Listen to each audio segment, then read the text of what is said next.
Hey everyone, Hey everybody. welcome back. We have some adjustments, but that's neither here nor there. Anyways, if you're here, ring that bell, Hit the sub button. give us a thumbs up, maybe if you like the content. Talk to us on Discord. Check out the podcast below. Hit up And, the Patreon if you're into it. and we're also doing a little community game stream next Sunday. The 12th of September of 21. Yes, let's get into the video. Yeah, let's get into the video. So title and thumbnail, we got 3 that we're going to be talking about. Yep. So this is all stuff pulled from Kickstarter that we're super jazzed about, and these are the games. Here. Yeah. Timestamps also. So I get to talk about mine first. And I'm excited. It's a fun one. Stingers and Spores. It's pretty dope. Why don't you ask me about Stingers? Why don't you tell me about Stingers and Spores? I can tell you about Stingers and Spores. Stingers and Spores is Bugs Life high fantasy. Savage World System. Little John? Oh, Robin! Justice is my sword! Jawohl! Your player characters are insects. The Kickstarter and the early released adventures that I've looked over seems to hint that there are no people in this world, and that What I've insects read, I say that's a are safe the assessment. advanced civilization. Your big bads are other insects, hornets, Frogs, fish. frogs, fish, birds, things like that. Spiders have a big role in it as being a dark entity. But spiders are good guys. Yeah, Don't but not kill the spiders. insects. Accurate. They're arachnids. So J.C. Thompson, Gods and Masters from 2019, is making this. Also Travis Ligg, and if I say any of these names wrong, I'm extremely sorry. I'm doing my best here. And Morn Shop. Yeah, you can play as a Beetle Knight, Bee Paladin, Grasshopper Bard, Roach Rogue, Hornet Berserker.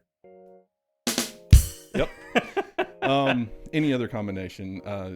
It uses the Savage World system as its base because it opens up in a way that other systems don't for race combinations. They have a starter archetype, and there's like 14 to 20 of those archetypes at this point. And then from there, you can extrapolate any kind of insect you want and add other things to it and change it and customize it. And it just looks like a whole lot of fun. One of the big things that stood out to me when I was reading about this is you can literally take any bug that's ever existed or create your own. Yeah. And as long as it makes sense, you can have them in this game. Yeah, It's super fun. The magic system in this looks really neat. I like how it basically takes everything like an insect can do naturally and puts like this little mystic It spins twist on it. Yeah, it puts a fantasy spin on it. I pretty don't know. It looks really cool. It looks like something I'm really going to enjoy, and probably one of my next big games that I will keep on my shelf for years. And it ends on September 23rd. Looks like a lot of fun. Check it out. So, moving from that one, we've got Delta Green. It's only a matter of time now.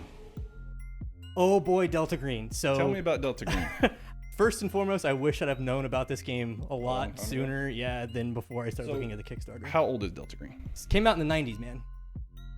But it's on Kickstarter. Yeah. So it's basically kind of like a rebirth or a reboot, as you will. So the game was originally brought forward in the 90s, and this Kickstarter that's coming out is called Delta Green: The Conspiracy. Okay. It's basically a source book of pretty much the original material. It's got some of the original material in it, and it's going to have kind of like an updated system, some updated rules, mechanics, and stuff like that.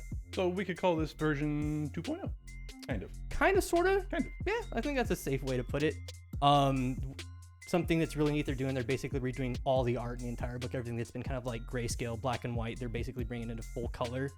What system does it use? It's using a D20 system, a morphed D20 system from like Call of Cthulhu, Okay. because the game in and of itself is very Lovecraftian and literally Call of Cthulhu. Okay. So something that's really, really dope, and I definitely want to bring recognition to, is the fact that the original game, back when it came out in the 90s, had a bunch of awards given. It had 12 Annie Awards, which is the big deal for the That's a tabletop lot. community. That's a whole and lot. had 3 Origin Awards too. That's a whole lot. When the game came out, also, I'm going to quote this right here. It is the absolute finest role-playing game book of this decade, bar none. That's per Kenneth Heyer. He's a game designer.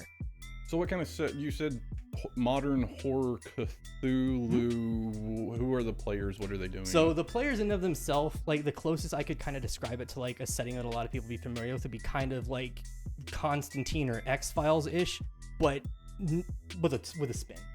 So the characters in of themselves belong to this agency. The agency is called Delta Green, and basically it is your job to basically keep all this, this Lovecraftian magic, mythology, and monsters under wraps at like any cost. and I mean any. Like we were talking about earlier, as like very almost kind of like Umbrella Corp style. We're here today, not just to talk about the future of this company. We're here to talk about its destiny. We're here to talk about the end of the world. Yeah. Like you're okay essentially with nuking a town to make sure this stuff doesn't get out. It's pretty dope. You've also got the illustrations by Dennis Detweiler. It's being edited by Dennis Detweiler as well, and Shane Ivey, and designed by Simon Cogswell and James McCleary. Sorry if I got those names wrong. The team is very familiar with it because they've created some original Delta Green content prior to this re-release, I guess I would say. Right. That's cool. That one is ending soonest, so if that one interests you, I would get in on that one or be watching that one pretty soon. Friday, September 14th. Really check it out. Like they've already met a bunch of goals. There's a bunch of different options to get in and back this. Definitely one I want to play. Yeah, I wish, like I said before, I wish I'd have known about this sooner because the yeah. system and everything this game about speaks to me.